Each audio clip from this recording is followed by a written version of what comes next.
What's up, everybody? Welcome into the Auburn Blitz podcast. We're always glad that you join us each and every single day. Doing a little bit different today is Faith and I have some busy schedules on Tuesday, so we're coming to you on a Tuesday, but this is a pre-recorded podcast. You can still comment on the feed, but we just won't be able to read it. So we're not trying to be snobs. We didn't want to make everybody think we weren't reading your comments. So we're just doing a little bit different. We wanted to go ahead since Auburn, it'll be game day today. And Auburn's taking on Oklahoma at home tonight at 8:00. We wanted to make sure we did a podcast this morning. So here we are, Faith. What's going on? Just another. I don't think this day is never going to end. Probably not. I started the day today. Yeah, it's been all over the state, for lack of better terms. But I made a trip to Spring Garden, Alabama, and talked to Coach Austin and his daughter Ace, and previewed them a little bit going into the postseason. They're phenomenal team. They're 30-1.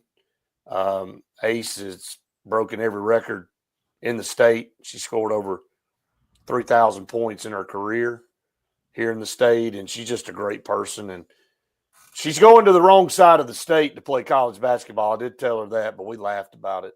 She's going to play at Alabama, but she will be playing in the SEC, and she's just a class act. So a lot of emotion with her and her dad being able to coach and play together for so long, and now that's coming to an end, you could tell it was a little bit emotional for both of them, and so they're cherishing every game they have left together. And anyway, then back to a banquet here in Alex City tonight, a football banquet, and then here we are back where we started this morning. Faith, you found out a confirmation from one of the comments from earlier today, I guess yesterday for them, but yeah, that's right. About about his whether or not his cousin, the one that transferred from Gulf Shores to right, Auburn High School, they are cousins, so they are kin. So that answers that question. So if Justin's tuning in this morning and he is watching, I did get you an answer. I told all of you I was going to go and find Sadarian and talk to him, and I did. And he said, "Oh yes, sir, he's my cousin." So so there he is, and we'll talk some more about that a little bit later on, and might even dive into a little bit of recruiting before we get off the show here this morning. But it's a little weird to say this morning. I'm looking out; it's pitch black outside as we record this. But we do still want to thank our sponsors, Sensor Green, for air that's cool and clean. Call them Sensor Green. By the way, it was 78 degrees today outside and gorgeous. It felt like a spring day. So your heating and air unit is having to push out heat, and then you turn around a week later and you're turning the air conditioner on because it's hot. So welcome to Alabama. So it puts a lot of stress on those units. So make sure you call Sensor Green. If you need an upgrade, you need a consultant to come out and look at your unit, maybe a repair. But now's the time to buy a new unit because they're saving people thousands of dollars heading into 2025 as we roll on into the month of February already. Scout Program Management, your full-service construction management firm located in the Birmingham area. Will take you from the start of your project, the planning phase, all the way through the finished product, and until you get the keys to your building. And that's what they specialize in. So don't stress. Don't try to put all that pressure on yourself. Let Scout Program Management handle that for you. They're located in Birmingham, Alabama. And we'll go ahead and talk about bunkers while we're here. And bunkers, Faith, you and I will be at Bunkers next Monday, as we will be on the road with the HSA to do a on the road show. And we will be having lunch at Bunkers. So we might see who can play a little bit better golf over there in one of the simulators. So we'll have to check that out. So go out to Bunkers, everybody. Check them out. 50 parking spaces right there in downtown Auburn on West Glen. Great food, great atmosphere. Don't take our word for it. You go check it out yourself. Okay. That's a few of our sponsors. We'll get to some more of those a little bit later on in the show. But Auburn, Oklahoma, Faith at home. This is a quick turnaround. This is 3 games in 7 days. If you go back to last Wednesday and then this Saturday, and then, you turn around and play a Tuesday night game at home against Oklahoma. Auburn is heavily favored in this game, 16.5 points. But just like you and I talked this afternoon, you got to play well. I mean, this Oklahoma team, 16-5, they're still projected to make the NCAA tournament. So no rest for the weary.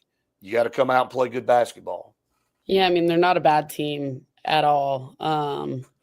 We were talking, and hopefully this isn't going to be a sneaky little game that, an exhausting turnaround from Oxford, then back in Auburn. And yeah, like you said, it's going to be 3 games in six days, which is even that's worse. a lot. That's even worse. Pressing on the body. So hopefully there will be it'll be nice, clean playing that is not lazy or they'll have the Neville crowd to play off of. Yeah, I mean, seriously, being in the pavilion on Saturday, having just the energy, of both the Rebs and the Tigers. I mean, the energy was definitely playing such a part of impacting the ball game. So hopefully, having it be in Neville with the jungle and all the Auburn fans there, it'll tell really everybody how the pavilion compares to Neville Arena, because Neville right now, if you hear all the announcers, all the media pundits that travel to Neville Arena, they're all in lockstep saying that Auburn and Cameron Indoor at Duke are the 2 hardest places to play by far in the country. It's not close. Jay Billis talks about it. I can go down the list of big time, basketball pundits that talk about how unbelievably tough it is in Neville and Cameron Indoor on opponents. Obviously, it was a raucous crowd at the pavilion. How did it compare for you to Auburn? I think that this was their third record attendance, right? Highest of I guess ever, with 9,974. Neville holds 9,100 people. Right. So it was, I mean, it was a rocking arena, and I feel like it's a lot bigger, kind of, not like incredibly, but it feels it's more spaced out up. Right, because Neville Arena's right on top of the floor. Right, they made it not mocking, but they made it like the Grizzlies arena. Okay. Memphis. Yep. Yeah. And it just feels like the jungle is screaming in your face, but it felt almost like their student section was on the floor closer than our student section, which was weird. But yeah, I wasn't expecting that. Yeah, I don't know, but also, I mean, it has been such a long time since I've actually been to a basketball game, because I haven't been able to get in one at Neville Arena. Isn't that crazy? Isn't that wild? It's insane, but it really did feel like they were on the floor right next to the guys. Like, you see pictures and stuff like that, and Janai, whenever he would turn around after, Yeah. and I mean, those guys that were sticking their middle fingers out were so close to him on the court. I mean, it just seemed like it was so much closer than our student section, which is crazy. That one picture of Janai standing in front of the crowd and that kid's looking up at him like that. I think he went home and threw his Ole Miss shirt away after that. I think he was think like, you went I home and think I'm an cried. Auburn. I think I'm a Auburn fan now, mommy. I think Mommy. I like this guy. I mean, it just the look on his face was like, I'm not pulling from this team anymore. I can't wait to get home to get rid of this shirt. I'm buying an Auburn shirt. It's what it looked like to me. So That is so maybe funny. not, but it just kind of felt like that.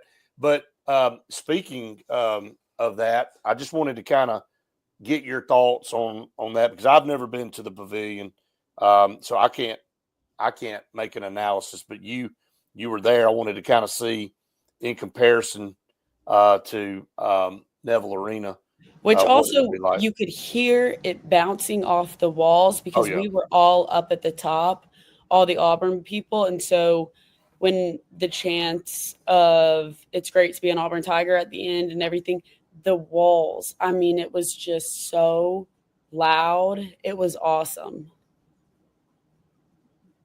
it was awesome. You could tell on TV that, I mean, the last several games on the road, Auburn's crowd has drowned out the other team's crowd at home, which is great. That's what we want to see. Janai Broome with his two performances against LSU and Ole Miss, 46 total points, 28 rebounds, 5 blocks combined.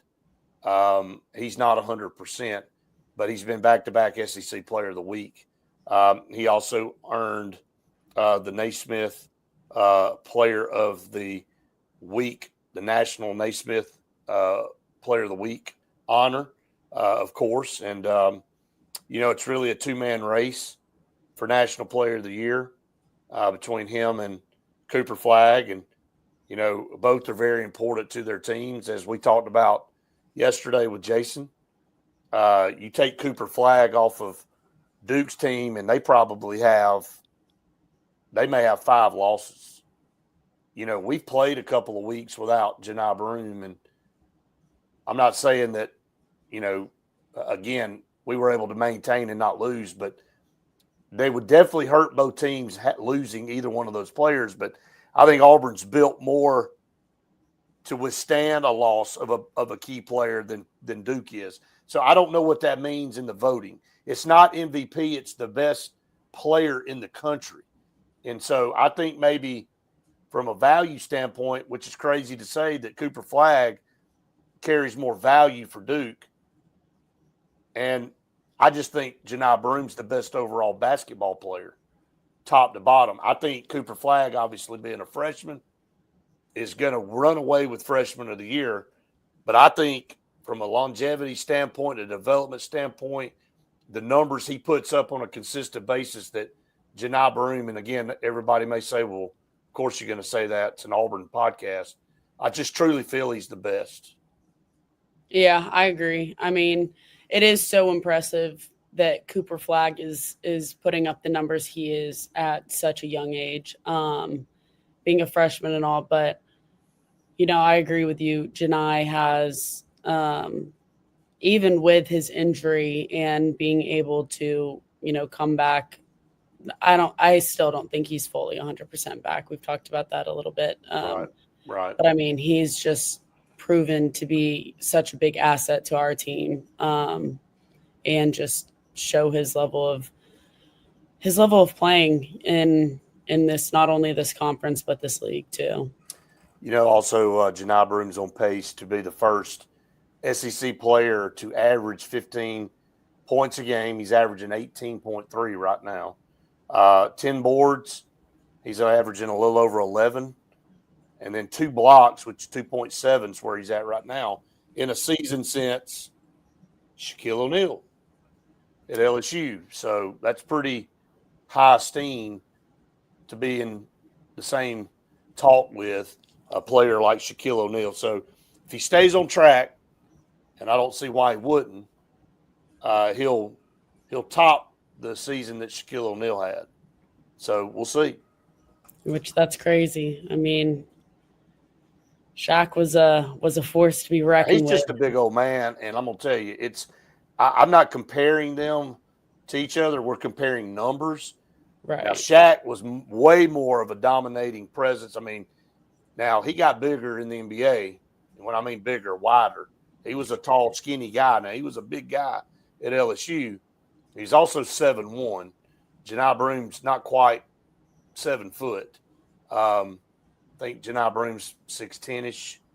But, from a standpoint of production, the numbers are the same. So, and we all know what Shaq went on to do in the NBA. And so, impressive. I'll just say that. Just a great season. I hope he continues to be the dominant player that he has been to this point, and maybe stay injury free the rest of the way out. That's going to be very important. Okay, Oklahoma Faith comes in, and if you look at their record and just kind of go back and look at the last few games for them, we'll run down their last 5. Texas beat them at home a couple of weeks ago. I mean, that's a rival game for them. It was close. They lost 77-73. They easily defeated South Carolina 82-62. Then they went to Arkansas and pulled out what now looks like a pretty good win. Went to Arkansas and won by 3, 65-62, and then came home and went on the road and lost to Texas A&M before the game that they had this weekend against Vanderbilt at home, where they absolutely annihilated them 97-67. Now they bring a little momentum into Neville Arena tonight. I keep saying tonight at 8:00. And so we'll see how it plays out. Again, Auburn's a 16.5-point favorite. Kind of an up and down team. If you look at it from a standpoint of they've won some pretty good games and they've lost some that they wish they had back. And when you look at where Oklahoma sits in the standings right now, they're 3-5 in league play. They're 16-5 overall. So what a massive win this would be. And we say that every week for every team that plays Auburn, because they're the unanimous number 1 team, by the way, for the 3rd straight week. We'll talk about the polls here in just a minute. But how big would that be for their program if they were to roll up into Neville and pick up a win? I mean, just coming into Neville Arena and pulling out a win is, I think, one of the hardest things to do in this conference. I mean, in the league, actually, it's one of the toughest places to play. They've got Tennessee at home on Saturday, so they've also got some big games in that six-day game streak, I guess. So yeah, I mean, but they're definitely not overlooking us to Tennessee. I can promise. No, I don't think so at all. But I definitely think that definitely contributes to what's mentally, I feel like, going on just the whole 6 days. I mean, these are some tough teams to go in and play. Either way, it's every week. I think it's everybody you play. Every game's big. Some bigger than others. But, Oklahoma rolls into Auburn. And, again, Auburn's sitting at top 8-0. Alabama is off this week, so they don't play. So that'll catch Auburn up in the win-loss column because Alabama's already played 9 games. We're a half game ahead of them, 2 games ahead of Missouri, 2.5 ahead of Texas A&M, 3 ahead of Florida, who we play Saturday, 3.5 ahead of Tennessee and Ole Miss, 4 games ahead of Vanderbilt and Kentucky, 4.5 ahead of Mississippi State and Texas, 5 games ahead of Oklahoma, 5.5 ahead of Georgia, 6 ahead of Arkansas, 7 over LSU, and 8.5 over South Carolina, who is dead last in the league. So that's the standings there going in. Keys to this game, if you look at it, point guard for Oklahoma, Jalen Moore, averages exactly the same amount of points a game as Janai Broome, 18.2 points per game. Now, he's a 53% shooter from the field, and he's 82% from the free throw line. He's their guy, when you look at it from a standpoint of who are the players to watch. He's the one you start with. And then you go down and you got another guard in Fears, Jeremiah Fears, who's, again, another big guard that's going to be a challenge for our guards, averaging 16.1 points per game. So they have their two guards that really kind of carry this team. Then it drops off pretty quickly when you get down to Duke Miles, by the way, who is from Montgomery, Alabama. Duke Miles played at Percy Julian, which at the time it was Robert E. Lee, and called him in a state championship game, Faith, by the way, a couple of years ago. He's a senior now. He transferred to Oklahoma, but again, a very good player. Called him in high school. He averages 10.6 points a game. So this is a guard-heavy team. Goodine and Elvis, and not the singer Elvis, by the way, both average 8.4 points a game. Those are all guards. All of their guards carry them points-wise. When you get past that, you get down in the 5-point or less range for Oklahoma. So it's a really guard-heavy team. So, again, a challenge for our guys outside, really being able to guard the perimeter, being able to not allow them to drive deep and kick out to these other guys for open shots. So, again, you see some of the best guards top to bottom in the country in this league, and we're going to see a couple good ones in Moore and Fears coming up tonight. Yeah, I mean, I think we've got to be on our A game again, be able to actually shoot the ball well and play good defense, and hopefully, I talked about this a little bit yesterday, and I know you can't blame the officiating on everything, but just a little bit of consistency, I think, would be nice to see and watch. Either let them play. Have to be prepared for everything, though. Now. Yeah, let them play or don't. But that's always something that I didn't think that game on Saturday was going to end ever. It was the longest. Oh, and the last 3 minutes just drug out. And it was the last 5. And the guy and I the Auburn guy that was sitting next to me, we both were like, this has been the longest second half I've ever experienced in my whole life. And we haven't even gotten down to the last 2 minutes. And he and I both were like, this game's never going to be over. We're just glad it ended in our favor, no doubt, and just got out with a win. Actually, a pretty good win, 92-82, able to get into the 90s. And, boy, you really like your chances if Auburn scores 90-plus points in a game. So, look, better shooting the ball for us against Ole Miss. We talked about it yesterday. Chad Baker with 18 points. Denver had a better game. Obviously, Janai Broome with his performance kind of led everybody. Just an overall performance. Miles Kelly with 15. I can just keep going down the list. Going to need all that again tonight. I mean, need a good game from Denver to Hyde, Miles, and, of course, Chad Baker to me is the X factor. And then Dylan Cardwell with a double-double. Really rebounding and controlling the boards and helping Auburn inside kind of limit Ole Miss on the offensive side, being able to pick off those rebounds and only limit them to one and done on the offensive side. So the size advantage is going to be for Auburn. I think you're going to look to attack inside on this team. But for us defensively, we're going to have to do a really good job. They've got 2 great guards. Again, one averaging 18 points, one averaging 16 points. They get it done from outside.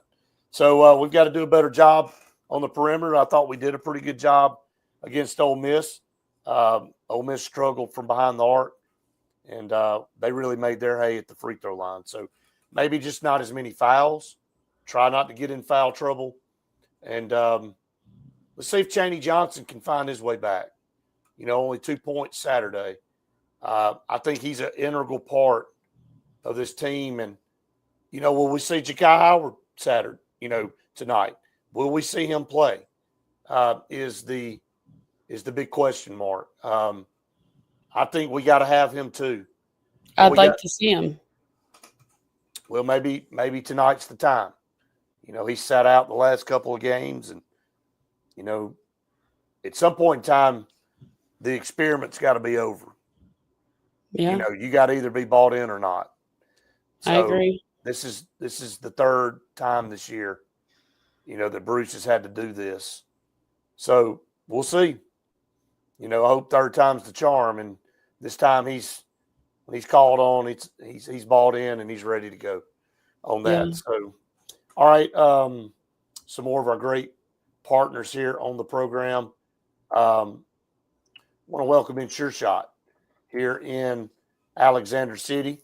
Sure Shot Outdoors is a awesome place to go for all your outdoor needs, hunting, long guns. They've got pistols. I mean, you just go in there and they've got a full range of everything that you're looking for, all the different types of camo and any type of hunting wear that you need, whether you're a turkey hunter, deer hunter, or if you're going to go bird hunting, like quail hunting, pheasant hunting.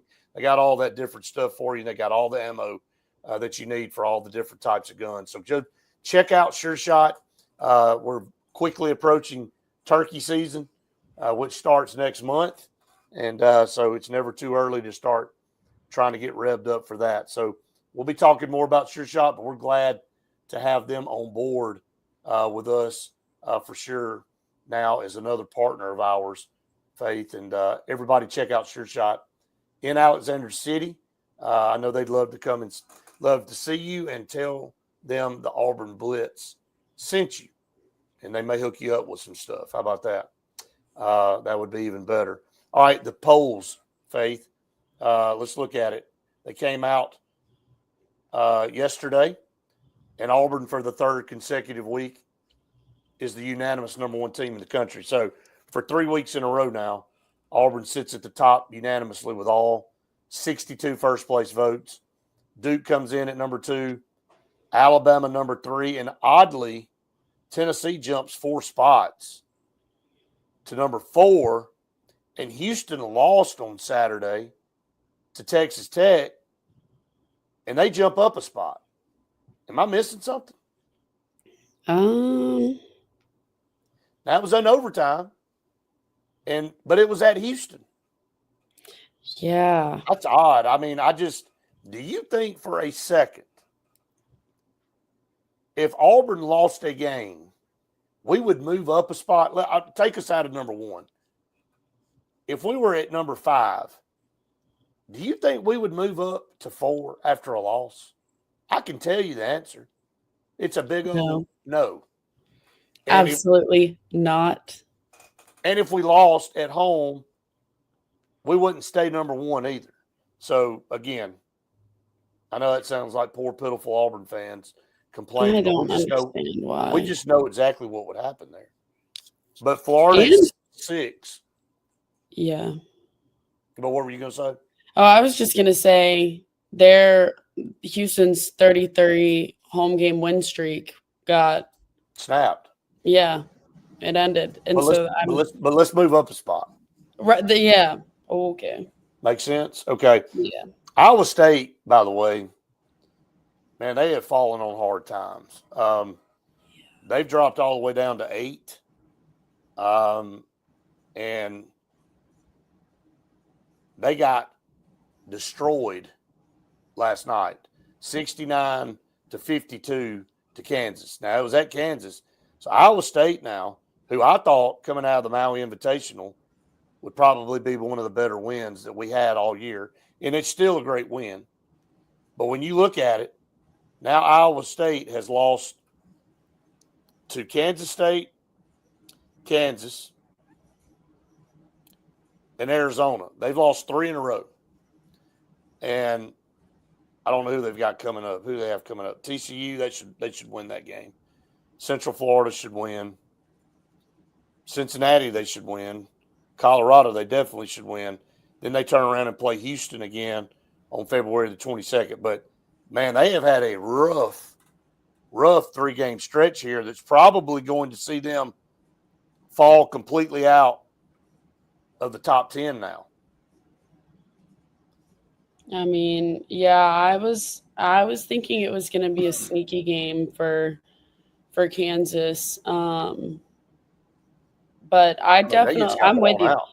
I thought that I thought after in the Maui Invitational, I thought they were going to be one of the better teams. They have been to this point. Yeah, but they've hit a mid-season wall, and you worry about that. You worry about your team hitting a wall at some point in time, and they've hit a wall peaking right now. too early. Right. Yeah, well, maybe I was they're worried getting about that with us for sure. Well, maybe they're getting it out of their system. You know, maybe they've hit their wall and they're going to kind of regroup and be ready for March. But I know there's multiple ways to look at that. Yeah. But anyway, we'll keep going down the list on the rankings here. Michigan State 9, Texas A&M moves up 3 spots to 10. Marquette is 11. St. John's is 12. Texas Tech moves up 9 spots. They're the biggest mover in the poll to number 13 after that big win on the road against Houston. Kentucky at 14. They dropped 2 spots. Missouri up to number 15. They go 5 spots up. And then Kansas at 16, Memphis 17, Maryland 18, UConn 19. They jump 6 spots. Arizona at 20. They jump 6 spots. And then Wisconsin 21. Mississippi State falls 8 spots down to 22. Illinois falls 5 to 23. Michigan at 24. That's Trey Donaldson. Up 2 spots. They get into the top 25. And Ole Miss, on the verge of falling out, falls 2 spots down to number 25.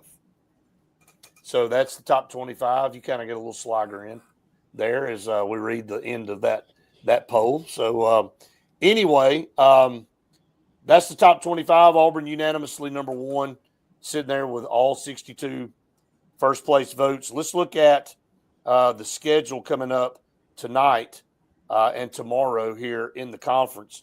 Obviously, we talked about us taking on Oklahoma tonight at 8 o'clock. You got Vanderbilt traveling to Florida. They just got their doors, no pun intended, blown off by Oklahoma. And so we'll see what happens. I think Florida, coming off that loss to Tennessee, will be pissed off and ready to take it to somebody. So we'll see how that one plays out. But Kentucky goes to Ole Miss. Now, this is interesting. Kentucky just lost to Arkansas. That was a crazy game.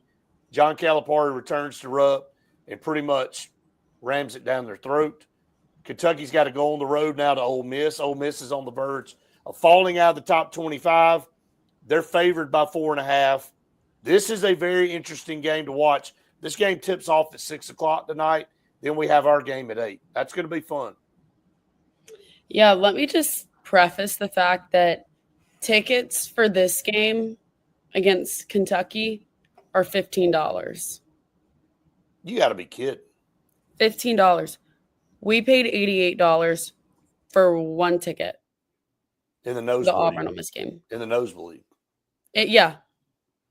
So I'm $15. I mean, that tells you where the shift is in the mentality and what the difference is right now where Auburn is versus a historically blue blood program like Kentucky. Right. And so that is crazy.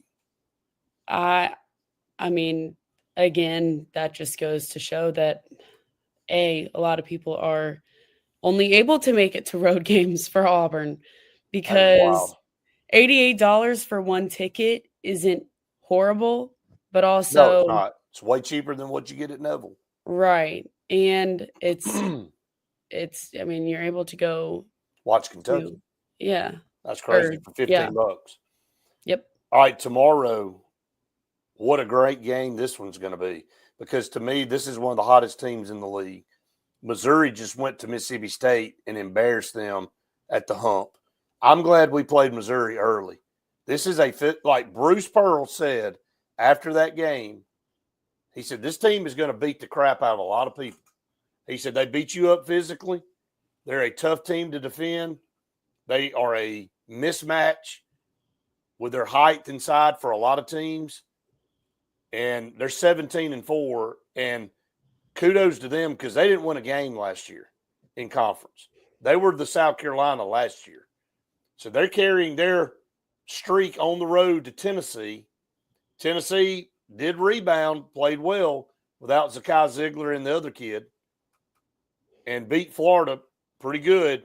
But they got another tall task with Missouri rolling into town. Missouri's already proven they can go on the road and beat you. And they can come into Neville and they can play you close.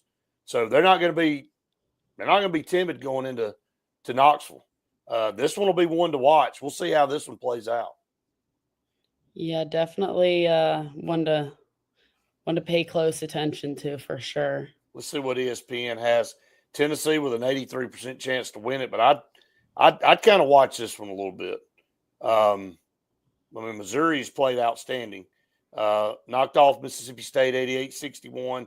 Knocked off Ole Miss 83-75.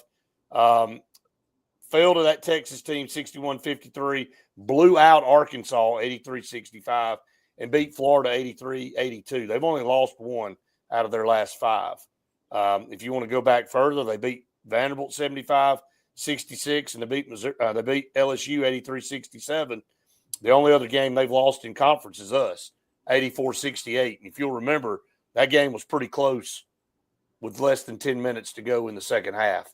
So, and that was way early. That was the very first game of the SEC schedule for both of us. So, Missouri. Feels like forever ago. It feels like forever ago. But this is a very good Missouri team going into Knoxville. Arkansas will go to Texas, coming off a big win on the road to Kentucky, an emotional win. Can they make it two in a row? We'll see. LSU will travel to Georgia. That's a game nobody cares about. I mean, nobody cares. LSU sucks, and Georgia's not much better. So yeah, nobody is watching that game at 8:00 tomorrow night. I mean, I'm sorry. I'm not even sure LSU and Georgia fans are watching that game. Probably not. I don't think so. Two teams toward the bottom of the league now. All right, Faith, kind of running out of time here. We do want to remind everybody that we're not taking comments because this was a recorded podcast and we're not live with you this morning. But we wanted to break down this Auburn-Oklahoma game, talk about the games tonight, give you a little update on some things. And, again, I feel good about the game tonight with Oklahoma. Oklahoma is a good basketball team, but, depth-wise and roster-wise, they just don't match up. They got good guard play, but, when you play in Neville Arena, it was very, very tough on those shooters outside. So I think Auburn will play great defense tonight, and I think they'll get it done. They're 16.5-point favorites. Don't know if they cover. Probably be close, I would think. But that's a big point covered, spread. It feels like in forever, but I know that's a big point spread. Yeah, I mean, we'll see. Hopefully. Yeah, absolutely. So, Faith, we're going to close it out by, again, thanking all of our sponsors, Sign Source, for all your signage needs, large signs, small signs, anything in between, and installation. They'll handle it for you. And Lee Apparel, for all your apparel and promotional products, they will take care of you. And make sure you call on them for anything that you need in that arena. Sensor Green, for air that's cool and clean, call them Sensor Green. They are the carrier experts. Scout Program Management, full-service construction management firm, taking you from the start of your project to the finish product. And they do a great job with it. Call on them for your next construction project. Bunkers in Auburn, you and I will be there next Monday. Looking forward to that. Great food, great atmosphere, awesome time, awesome place. Go check out Bunkers on West Glen. and then welcoming in Sure Shot here this month. Sure Shot in Alexander City on Highway 280. You can't miss it. They're your full service outdoor apparel and gun shop. They've got long guns, handguns, everything that you would want. All the ammo, all the camo, all that stuff. I didn't even mean to try to rhyme there, but I did it. So Bars. go check out Sure Shot in Alexander City. And I think we may be ending our day finally, Faith. It's been a long one. No kidding. So, but it's been a good one. It has been a good one. It's been a great one. And again, thanks to everybody that's watching this, coming to you with a recorded podcast this morning rather than a live podcast. But we'll be back tomorrow live and in color, I guess is what we'll say on Wednesday. We'll be with you at 8 o'clock. I know. Just like we are. Getting confused by tomorrow. Yeah. You got to watch tomorrow really means yesterday, right? Yeah. The beauty of being able to record them early. Feel like Back to the Future here. So yeah. But anyway, okay, that's going to wrap it up for this morning's edition. Really appreciate all of you. Again, Auburn Blitz show at noon. So make sure you tune that in as always. And then Faith and I will be back with you in the morning, hopefully talking about a big Auburn victory over the Oklahoma Sooners. Hope all of you have a wonderful day out there. Be safe and War Eagle. War Eagle.